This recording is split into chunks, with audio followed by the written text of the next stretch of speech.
గారు చెప్పండి, మీరు సిద్దిపేట ప్రాంతంలో మొదటి నుంచి కొంత ఈ దేశీయ విత్తనాలు వాడుతున్న పరిస్థితి. చాలామందికి వారు చెప్పేదేమో ఒక పాజిటివ్ పాయింట్, దేశీయ విత్తనం అయితే అక్కడ ప్రాంతానికి అలవాటు పడి ఉంటుందని. చాలామందికి ఉన్న డౌట్ ఏంటంటే దిగుబడి ఈ హైబ్రిడైజ్డ్ విత్తనానికి వచ్చినంత రాదు అని. మరి చీడపీడలను ఎదుర్కోవటంలో దేశీయ విత్తనంకు ఉన్నటువంటి ఆ రెసిస్టెన్స్, దాన్ని ఎదుర్కొనేటువంటి తత్వం ఈ కొత్తగా వచ్చినటువంటి హైబ్రిడ్ వాటికి ఉంటుందా, లేదా మీ అనుభవంలో ఏం జరిగింది? ముందుగా ఈ దేశీ విత్తనాలు కాపాడుతున్నటువంటి మన విత్తన ఉద్యమకారులు ఎవరైతే రైతులు ఉన్నారో వాళ్ళందరికీ, మరియు ముఖ్యంగా తెలుగు రాష్ట్రాల్లో విత్తనాలంటే ప్రచారంలో తీసుకెళ్ళినటువంటి శ్రీ శివప్రసాద్ రాజు గారికి, మరియు మా మిత్రులు బాపారావు గారికి, వీళ్ళందరికీ కూడా నా హృదయపూర్వక నమస్కారంలండి. అదేవిధంగా హెచ్ఎంటీవీ యాజమాన్యాన్ని కూడా. అయితే దేశీ విత్తనాన్ని ఎందుకోసం పండించాలనేది ఫస్ట్ డిసిషన్ తీసుకోవాలండి ప్రజలు. ఈ రోజుల్లో ముఖ్యంగా ఏంటంటే అనారోగ్య సమస్యలు బాగా పెరుగుతున్నాయండి. మనకి ఈ మధ్య ఒక నివేదిక చూసినట్లయితే, దాంట్లో ఆరోగ్యానికి సంబంధించిన ఒక నివేదిక చూస్తే, ఒక 30 ఏళ్ల క్రితము ఒక జామకాయ తింటే ఎన్ని న్యూట్రిషన్స్ మనకు రావాలో, ఒక పండు తింటే ఎన్ని న్యూట్రిషన్స్ రావాలో, ఈ రోజు అదే పండు తింటే కనుక 8 పండ్లతో సమానం అయిపోయిందండి. అంటే న్యూట్రిషన్ వాల్యూస్ అనేది క్రమంగా పోతుంది. మనము కేవలం కడుపు కోసమే తింటున్నాం, కంటికి బాగుండాలని చూస్తున్నాం అనమాట. దాంట్లో న్యూట్రిషన్స్ ఉన్నాయా లేవో మనం చూడట్లా. అదే మీరు దేశవాళీ పండ్లు కానీ విత్తనాలు కానీ చూసుకున్నట్లయితే దాంట్లో ఉండాల్సిన న్యూట్రిషన్స్ అన్నీ ఉంటాయి. గతంలో ఒక కంటి సమస్య వచ్చింది అనుకోండి, ఒక డాక్టర్ దగ్గరికి వెళ్తే అతను ఏం చెప్పేవారు, బొప్పాయి తినండి, క్యారెట్ తినండి అని చెప్పేవారు. ఈ రోజు ఆ బొప్పాయి క్యారెట్ తిన్న వాళ్ళకి కంటి సమస్య పోగా, అంటే క్లియర్ కాకుండా ప్లస్ రోగాలు కూడా అదనంగా వస్తున్నాయి. చాలా మంది ఫ్రూట్స్ తినే వాళ్ళకి ఎక్కువ వస్తున్నాయి. సో ఇటువంటి వాళ్ళందరికీ ఏం చెప్పేదంటే, ఫస్ట్ మన ఆరోగ్యాన్ని బాగు చేసుకోవాలంటే భూమి బాగుండాలి, ఆ భూమిలో వేసే విత్తనం నాటుదై ఉండాలండి. దానికి అన్ని రకాల పోషకాలు తీసే గుణం ఉంటుంది. సో వీటితో పాటుగా మనం ఏం చెప్తామంటే, దిగుబడి రాదు అనేది కూడా అదొక అసత్యమేనండి. గతంలో మనం ఇన్ని వందల సంవత్సరాలుగా హైబ్రిడైజేషన్ లేకముందే మనకు ఇన్ని వందల సంవత్సరాలుగా దేశంలో ప్రజలు ఉన్నారు కదా.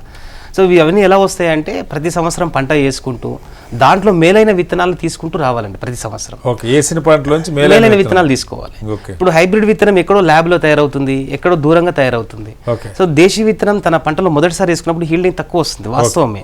దాంట్లో మేలు రకం విత్తనాలని, మేలు రకం కంకుల్ని కోసుకోవాలి పొలం ఉన్నప్పుడు. అట్లా తీసుకొని ఒక 3 సంవత్సరాలు చేయగలిగిన అనుకోండి, అప్పుడు అతని దగ్గర మంచి దిగుబడి రకం వస్తుంది. ఈ విధంగా మనం గతంలో చేసామండి. సార్ మనకు ఒక కాలరు రాజు వరంగల్ నుంచి ఫోన్ లైన్లో ఉన్నారు. రాజు, మీ క్వశ్చన్ అడగండి. ఇక్కడ దేశీయ విత్తనాలకు సంబంధించిన నిపుణులు ఉన్నారు, రైతులు ఉన్నారు, చెప్పండి. నమస్కారం సార్. నమస్తే. వేదిక పైన ఉన్నటువంటి వాళ్ళకి ధన్యవాదాలండి. సార్, మనకి సేవ సంస్థ నుండి విత్తనాలు తీసుకొని మేము దేశీ విత్తనంతో సుభాష్ పాలేకర్ పద్ధతిలో వ్యవసాయం చేస్తున్నానండి. మనకి దేశీ విత్తనాన్ని విలువ చేసే విధానాలు కానీ లేదంటే పద్ధతులు కానీ మనకి ఏమన్నా తెలియజేయగలరా? ప్రధానంగా హెచ్ఎంటీ వారికి మొదట ధన్యవాదాలండి.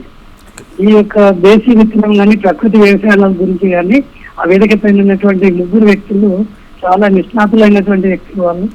వాళ్ళ యొక్క సేవలు ఈ ప్రకృతి వ్యవసాయ విధానంలో చూడడం అన్నది గణనీయమైనటువంటి వాళ్ళవి. సో ఇందులో హెచ్ఎంటీ ప్రసారం చేసినటువంటి ఈ కార్యక్రమానికి ధన్యవాదాలండి.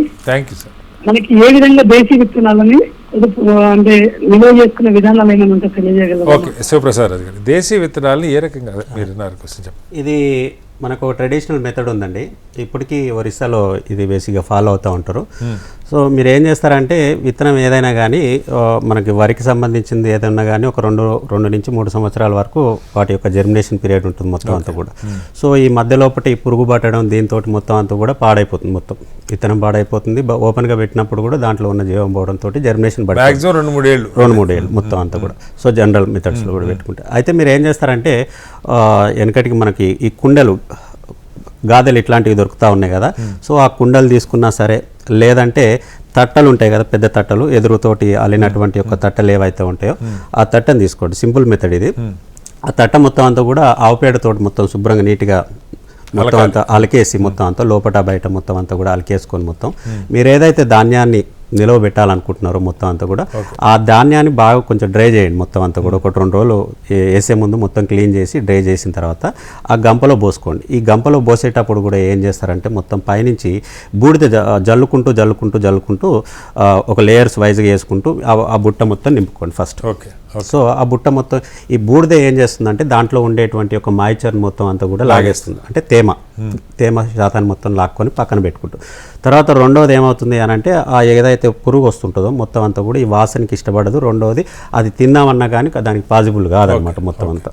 సో ఈ విధంగా మొత్తం అంతా నింపుకుని పైన టాప్కి వెళ్ళిపోయిన తర్వాత మొత్తం అంతా సో ఆ పైన ఒక చిన్న పేపర్ లాంటిది కానీ ఇంకేదైనా పెట్టేసుకొని దాంట్లో మన లావు ఉప్పు ఉంటుంది కదా, దొడ్డు ఉప్పు ఉంటుంది కదా, ఒక 4-5 కొంచెం ఇంత మీరు తీసుకునేటువంటి ఒక పరిణామాన్ని బట్టి పైన పెట్టుకో. మిగతా ఎక్సెస్ మాయిచర్ ఏదైతే ఉంటుందో మొత్తం లాగేసుకో. పైనుంచి మొత్తం అంతా కూడా వేప ఆకులు ఏవైతే ఉంటాయో వెండినటువంటి ఒక వేప ఆకులు మీరు మధ్యలోంచి కూడా కింద నుంచి కూడా వేసుకోవచ్చు. మొత్తం వేపాకు కూడా వేసుకోవచ్చు. మొత్తం పైన మొత్తం అంతా కూడా టాప్ యాంగిల్ ఏదైతే ఉంటుందో ఆ యొక్క ఆకులతో మొత్తం అంతా కూడా కవర్ చేసేసి పైనుంచి ఫుల్ ప్యాక్ చేసేయండి. మొత్తం అంతా కూడా పైన ఒక గడ్డి లాంటిది ఏదైనా పెట్టేసుకొని మొత్తం అలికేసేయండి. మొత్తం టోటల్ ప్యాక్ చేసేయండి. మొత్తం అలికేయాలి.